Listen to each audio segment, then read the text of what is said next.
श्री सुखदेव जी महाराज कहते हैं, एक बार नारद जी महाराज नारद जी महाराज कंस के पास आए और कंस से कहने लगे, हे भगवान, आपके यहाँ पर एक आकाशवाणी हुई और वो आकाशवाणी किस प्रकार की, वो आकाशवाणी के आपके देखने का 8 वर्ष तुम्हारा काल होगा और आप अपने कार्यों में लगे खड़े हो, जब वो बड़ा हो जाएगा तो और बलशाली हो जाएगा। तो श्री सुखदेव जी महाराज कहते हैं कि उन्होंने कहा, कंस ने कहा कि मैंने कई राक्षसों को भेजा लेकिन उसने सबको ही मार दिया, अब मैं क्या करूंगा। तो कहा कि महाराज ये कार्य आप अपने हाथों से करिए। बोले हमारे पास आपको भेजेगा कौन? अरे तुम्हारे अपने हाथों से ऐसे करिए कि अक्रूर जी को लेने के लिए उनको भेज दो। अक्रूर जी को बुलवाया और अक्रूर जी से कहा कि तुम जाओ कृष्ण और बलराम को लेकर आओ। अक्रूर जी जब रथ को लेकर चले तो मथुरा से वृंदावन पहुंचने में 20 मिनट का समय लगता है, लेकिन अक्रूर जी को रथ लेकर के चलते चलते सुबह से शाम हो गई, लेकिन वृंदावन नहीं पहुंच पाए। शाम को जब पहुंचे तो भगवान सबसे पहले कहने लगे, हमारी यशोदा मैया से अगर तुमने ये कह दिया कि हम तो कंस ने बुलाया है तो मैया हमें कभी नहीं भेजेगी उसका। तुम तो बस इतना बोल देना कि धनुष्य का मेला है और आप मेला देखने के लिए ले आए। श्री सुखदेव जी महाराज कहते हैं, मैया से जब कहा, रात्रि भर वार्ता हुई, की सुबह हुआ, कहने लगे, भैया अरे भाभी जी आप चाहो तो मैं कृष्ण और बलराम को मथुरा में मेला दिखाकर ले आओ। कहने लगे, अरे अक्रूर जी आप कृष्ण और बलराम को कैसे ले जा सकते हो, उनके बगैर तुम्हें एक क्षण भर भी जीना नहीं सकती। ऐसी बात सुनी, भगवान जिद करने लगे, अरे भैया तू तो अवश्य अपने पुत्र के मुंह में हमें कहीं भेजेगी ना है, हमें भेज दे, हम मेला देख करके वापस आ जाएंगे। श्री सुखदेव जी महाराज कहते भैया से जिद करने लगे और परसों की कहने लगे, मैं परसों मेला देखूंगा, आज जाऊंगा, कल मेला देखूंगा और परसों वापस आ जाऊंगा। तो श्री सुखदेव जी महाराज कहते हैं, भैया ने कह दिया, ठीक है लाला तो चला जा और परसों वापस जरूर आ जाऊंगा। अब भगवान चलने लगे, रथ में बैठ गए तो गोपियां सब इकट्ठी होकर आ गई और गोपियां कहने लगी, अरे वैसा भक्त तो हमें छोड़ करके मथुरा नहीं जा सकते, तुम हमें छोड़ करके मथुरा नहीं जा सकते, अगर तुम्हें मथुरा जाना है तो अपने रथ को मेरे ऊपर से होकर के निकालना पड़ेगा। सभी गोपियों को समझाया कि मैं परसों वापस आ जाऊंगा और जब रथ को लेकर चलने लगे तो गोपियां उनकी राह देख रही है, रथ की तरफ देख रही है, लेकिन रथ जो आगे बढ़ने लगा तो धुंधला धुंधला दिखने लगे और गोपियां कहने लगी कि रथ मेरे गाना हो और निकल गयो है धुंधलो ही धुंधलो दिखे और उन्हें घर में गयो है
भगवान जब मथुरा में पहुंचे, उन्होंने विश्राम घाट पर विश्राम किया और मथुरा की जब विश्राम घाट पर विश्राम किया तो इधर नंद बाबा और सभी ग्वाल वालों को लेकर के मथुरा आए। अब ग्वाल वाल बोले भैया हमें भी अपना मैंने हाथ निकाला अपना मथुरा नगरी, तो कई समय सबसे कहते हैं कि कोई भी वृंदावन से आने वाले अतिथि का स्वागत नहीं करेगा, लेकिन वो तो ब्रजवासी में मानने वाले होते नहीं, तो सभी अपनी अपनी अटारियों से फूल उसको वर्षा कर रहे हैं और उसको फेंक रहे हैं। अब महाराज जब थोड़े से आगे बढ़े, इतना जोर का स्वागत हुआ तो कहने लगे अरे भैया हमें तो पता ही नहीं था कि आज में इतना स्वागत होगा, हमारे तो कपड़े भी नए नए पुराने कपड़े। लेकिन धोती से जाकर भैया वो कंस के आगे आगे बोलता था तो सुंदर सुंदर वस्त्र हमारे आगे को पहनाना। तो कहने उसने कहा कि चले लाओ जो काम कंस आज को करना है वो वही कर, अभी कोई पहना दूंगा। अब बाल वाल सखा बोले लाला तुझे अपने पुत्र वाले हाथ में दिखाई दे। सो भगवान ने जोर से खींच कर एक कमर चलाया और धोती का सब धन से अलग हो गया। अब वहां पर जोर से हल्ला मच गया, अरे भैया कितना मारने वाला आ गया, मारने वाला आ गया, परिणाम मारने वाला आ गया। सभी में भगदड़ मच गई और सभी वालों ने अपने अपने सुंदर वस्त्रों को धारण कर लिए। श्री सुखदेव जी महाराज कहते हैं जब अपने अपने सुंदर वस्त्रों को धारण किया तो भैया कहाँ कंस महाराज और छोटे छोटे वाल बनाए भारत के रास्ते साफ हो गए। बोले भैया अब कुत्ते पीछे पीछे रोक लग, उससे तो पुराने वस्त्र अच्छे थे तो बिना सारी वालियां साफ होने। तो एक टेलर के आ गए, उसने बड़ा सुंदर वस्त्रों को सिल करके उनको पहना दिया। अब बोले भैया अब चंदन भी होना चाहिए क्योंकि ब्रजवासियों की ये पहचान है। तुम ब्रज में जाओगे ना तो 99% लोगों के माथे पर चंदन मिलेगा और ब्राह्मण की पहचान है जब तक माथे पर चंदन नहीं होगा तब तक ब्राह्मण पूर्ण नहीं होता, ये पहचान है। तो कहने लगे भैया हम ब्रजवासी हैं, चंदन की जरूरत है। तो एक पूजा नाम की स्त्री जो कंस के यहाँ पर के साथ कार्य करती थी, उससे कहा अरे भैया हमारे चंदन लगा।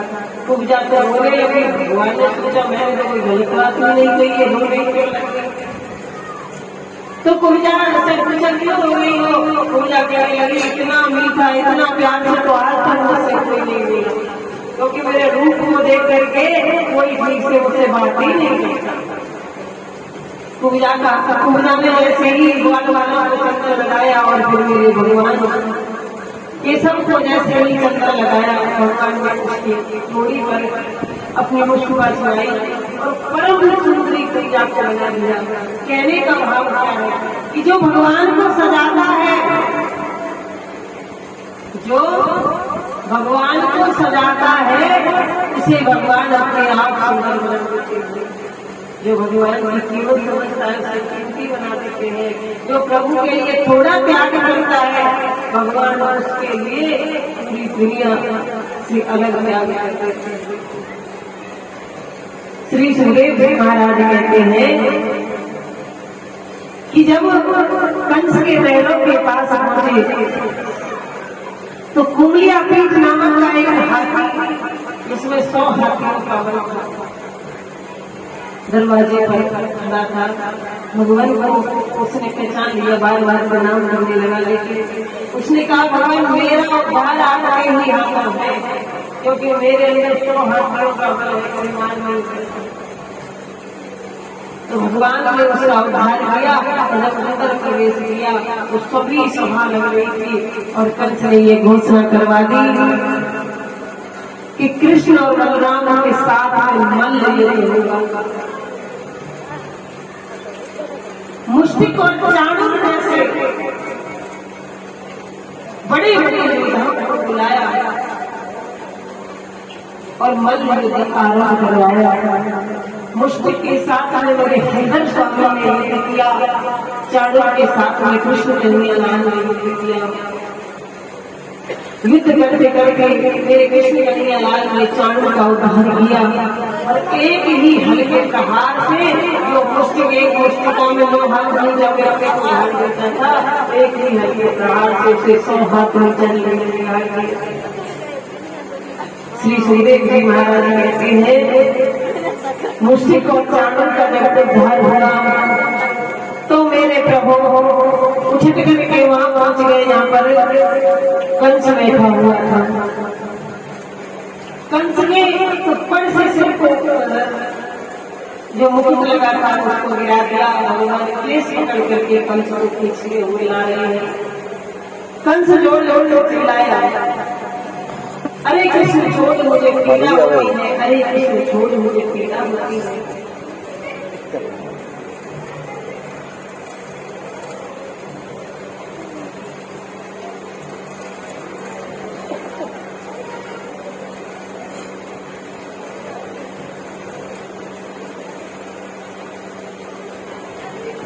तो कंस कहने लगा कि छोड़ मेरे बालों में, मेरे केसों में पीड़ा होती है। भगवान कहने लगे आज आपको लगा कि केस पकड़ने से पीड़ा क्या होती है? याद करो उस दिन को जिस दिन आपने मेरे पेट की मैया को केस पकड़ करके खींचा था, क्या उनको पीड़ा नहीं हुई होगी? श्री सुखदेव जी महाराज कहते खींचते हुए लेकर आए और पकड़ दिया। कहने लगे तो मेरी शरण में आओ, अपना मोक्ष दूंगा।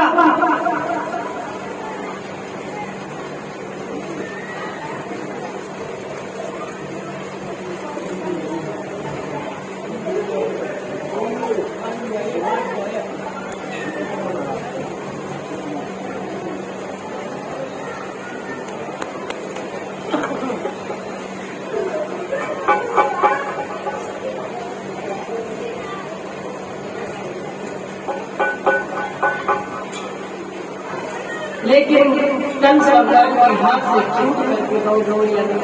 भगवान कहते नीचे हुआ आगे और तो जहां देखे वहीं उसे कृष्ण की छवि दिखाई दे।